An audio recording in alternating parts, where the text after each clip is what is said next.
দর্শক, এটিএন নিউজের নিয়মিত আয়োজন আমাদের কথায় আপনাদের স্বাগতম। আপনাদের সাথে আছি আমি মাহাদি সেকেন্দার। শুনবো সাধারণ মানুষের কথা।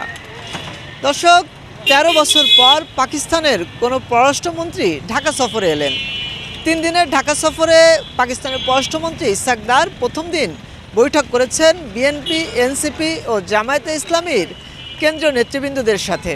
দর্শক, এ নিয়ে শুনবো সাধারণ মানুষের ভাবনা। তবে তার পূর্বে দেখে নেব এ নিয়ে এটিএন নিউজে প্রচারিত একটি প্রতিবেদন।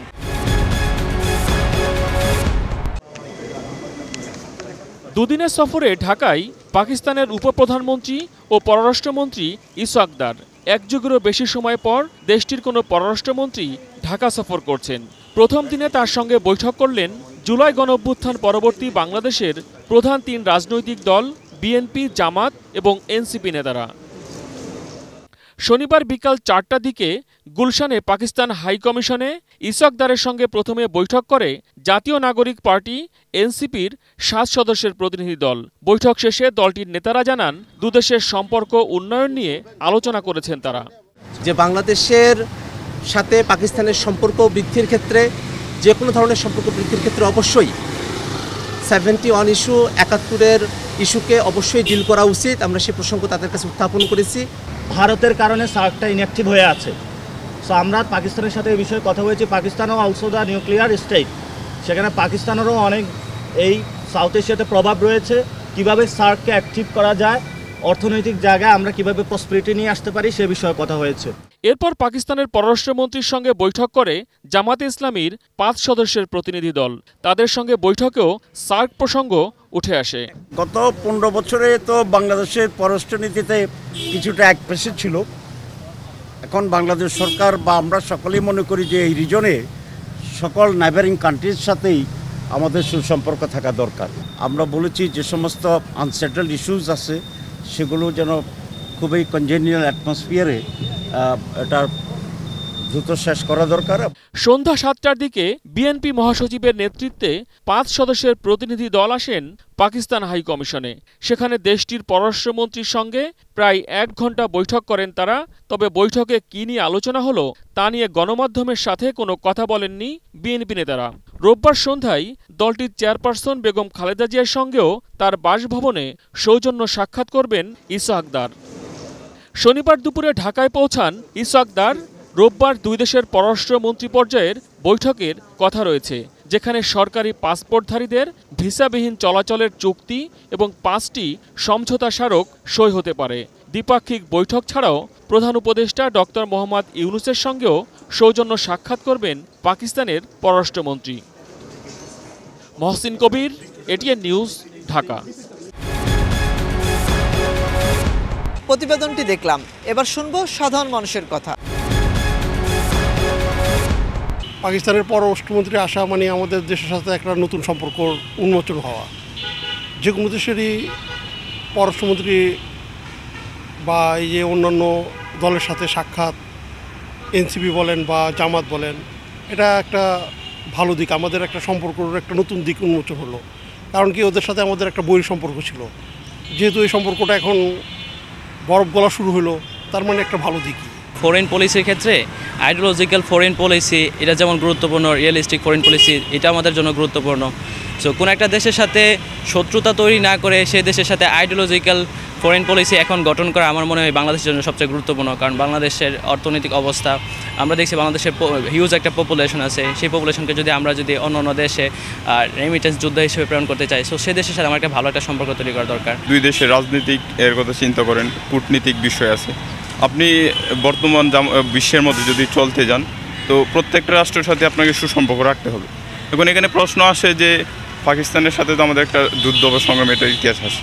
ওটা একসময় হয়েছিল, কিন্তু এখন ওইটার জেরে তো আর এখন সম্পর্ক নষ্ট করা যাবে না, ঠিক না? যেহেতু দুই দেশের মধ্যে একটা আন্তর্জাতিক কূটনীতিক বিষয় আছে, আমি মনে করি ওইটার স্বার্থে দুই দেশের সম্পর্কটা আরও মজবুত হওয়া অবশ্যই ইতিবাচক। এটাই গ্লোবালাইজেশনের যুগ। আমরা একটা দেশ আর একটা দেশের উপর ডিপেন্ডেন্ট।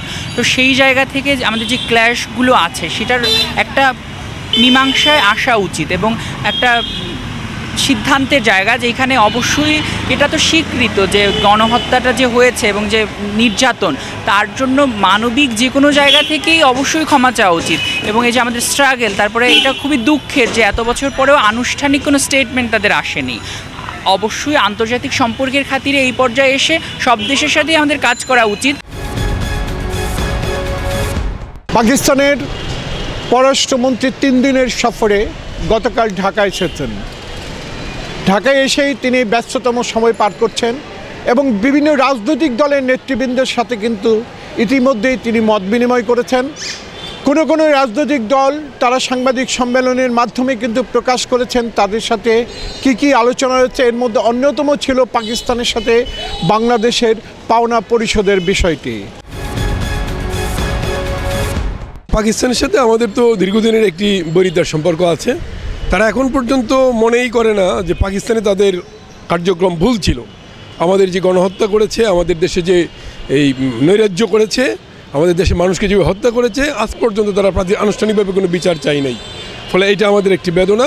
কিন্তু আমরা পাশাপাশি এটাও বলছি যে একটি দেশের সাথে সারা জীবন বৈরিতা না রেখে অন্তত সমানে আমরা বাণিজ্যিক সম্পর্কটা ঠিক রাখা যায় কিনা সেটা আমাদের দিক থেকে ভাবার বিষয়। যে এনসিপির সাথে তারা বৈঠক করছে, ওইখানে তারা বলছে, এনসিপি বলছে যে বাংলাদেশের যে পাওনা দেওনা আছে অবশ্যই যাতে পাকিস্তান এটা মিঠাই দেয়। হ্যাঁ, এটা একটা ভালো উদ্যোগ, এইটা সরকারের নেওয়া উচিত। তাদের সাথে পাওনা দেওনা মিটাই দিয়া আমাদের তাদের সাথে একটা বন্ধুত্ব সুলভ আচরণ এবং তাদের সাথে বন্ধুত্ব সম্পূর্ণ একটা দেশ হিসাবে আমরা চাই তারা আমাদের পাশে।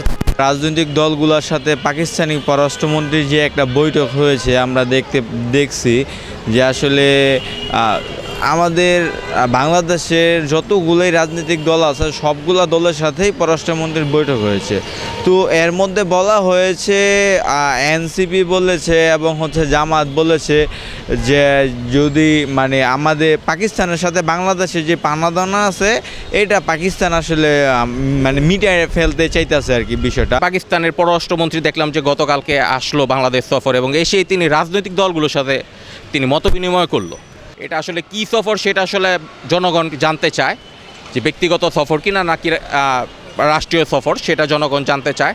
এবং দেখলাম যে কিছু রাজনৈতিক দল কিন্তু তাদের যে আলোচনাগুলো হয়েছে সেই আলোচনাগুলো আসলে মিডিয়ার মাধ্যমে জনগণকে জানিয়েছে, দেশের মানুষকে জানিয়েছে। সব দেশের সাথে সুসম্পর্ক বজায় রেখে বাংলাদেশকে আগায় যেতে হবে, যেহেতু বাংলাদেশ একটা দারিদ্রশীল দেশের মধ্যে পড়ে আর কি। মানে ভালো সম্পর্ক বজায় রাখতে হলে সবার সাথে ভালো সম্পর্ক রাখে, আমার মতে এটা ঠিকই আছে। এটা বাংলাদেশ সরকার বর্তমান সরকারটা ভালো একটা উদ্যোগ নিচ্ছে আর কি। এই বৈঠক সম্পর্কে সাধারণ মানুষের মতামত জানবো। আমি শিহাব খান, গাজীপুরের শ্রীপুর থেকে নিয়ে যাচ্ছি সাধারণ মানুষের কাছে। পাকিস্তান সহ ভারত এবং আমাদের পাশাপাশি যে দেশগুলো আছে সব দেশের একটা অংশগ্রহণ এই দেশে থাকবে। তারা পর্যবেক্ষণ করবে যে আমাদের নির্বাচন মানুষ আসলে তাদের ভোটার অধিকার প্রয়োগ করতে পারে কি না, সেটা সুন্দরভাবে দেখবে। দুই দেশের সম্পর্ক উন্নয়নের জন্য পাকিস্তানের পররাষ্ট্রমন্ত্রী ও উপপ্রধানমন্ত্রী বাংলাদেশ সফরে এসেছে, এটা এই মুহূর্তে খুবই গুরুত্বপূর্ণ আমি মনে করি। আর যেহেতু এটা আমাদের পার্শ্ববর্তী দেশ এবং যে কোনো শক্তিশালী পার্শ্ববর্তী দেশের সাথে সম্পর্ক জোরদার করা উচিত। এতক্ষণ শুনছিলাম সাধারণ মানুষের ভাবনা। বাংলাদেশ এবং পাকিস্তানের সম্পর্ক উন্নয়ন নিয়ে সাধারণ মানুষের ভাবনাগুলো আমরা জানলাম। আমাদের কথার আজকের পর্ব এ পর্যন্তই। আবারও দেখা হবে ভিন্ন কোনো জায়গা থেকে নতুন কোনো বিষয় নিয়ে। ততক্ষণ ভালো থাকুন, সুস্থ থাকুন, এটিএন নিউজের সাথেই থাকুন।